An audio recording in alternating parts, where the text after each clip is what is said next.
La décision de lever les sanctions économiques et financières et la réouverture des frontières de la CEDEAO avec le Mali continue d'alimenter l'actualité sur le continent. Avec cette décision qui arrive à quelques jours de la Tabaski, on pourra dire sans se tromper que les prières du peuple malien ont été exaucées. Comment accueille-t-on cette décision à Bamako? Élément de réponse avec Laï Diakité. C'est avec joie que les Bamakois ont accueilli la nouvelle en provenance d'Accra hier dimanche 3 juillet 2022.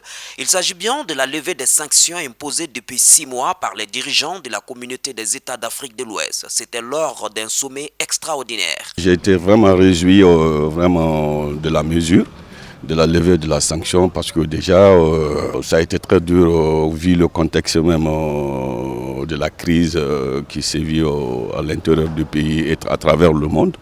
Bon, déjà que le Mali c'est un pays de l'intérieur et entouré par beaucoup d'États et qu'on a un pays qui n'a pas d'accès à la mer et que pratiquement tous nos produits et nos vivres, nous faisons beaucoup de relations disons avec les voisins et que la Côte d'Ivoire ainsi que le Sénégal et tous les pays côtiers qui nous entourent. Le secteur du transport, un secteur qui a été enclavé et essentiellement dépendant des échanges routiers avec ses voisins ouest-africains pour son approvisionnement. Youssouf Traoré, président du Conseil malien des transporteurs routiers, salue cette décision au nom de sa fêtière. Nous avons accueilli avec beaucoup de soulagement et beaucoup de gaieté de cœur et beaucoup de joie. C'était tant attendu par les transporteurs du Mali et aussi les transporteurs de la sous-région. Parce que le fret du Mali est partagé entre nous et certains pays de la sous-région. Donc les transporteurs, je peux dire, pas seulement du Mali, mais les transporteurs de la sous-région de façon générale attendaient cette décision de la CEDEAO. Déjà les camions commencent à rentrer au Mali, beaucoup de camions sont rentrés hier soir et je crois que ce rythme va continuer. En tout cas, toute la semaine, c'est vraiment, les camions vont rentrer avec...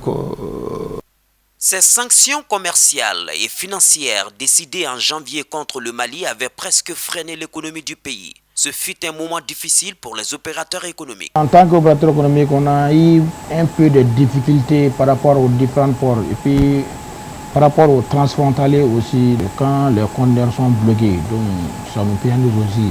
Parce que quand tu charges un conteneur, il y a un temps, il y a un délai pour que tu puisses prendre et venir décharger au Mali et puis de retourner avec les conteneurs vides. Donc souvent, si ces délais franchissent, donc ça te pénalise un peu. Je pense que la levée de la sanction ne va pas solutionner la conjoncture économique que nous faisons face, mais c'est un ouf de soulagement, surtout en cette période de Tabaski.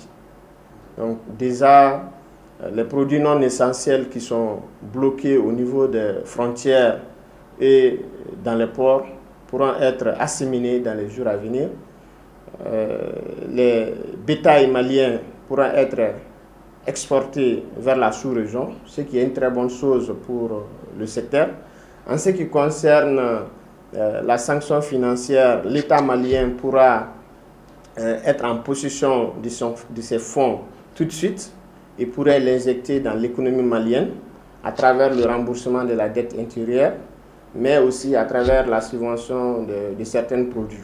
Donc c'est le lieu de lancer aussi un appel aux partenaires financiers du Mali et aussi à certaines banques de développement qui ont arrêté leur partenariat, donc de leur dire de reprendre aussi les activités afin de sauver l'exercice 2022.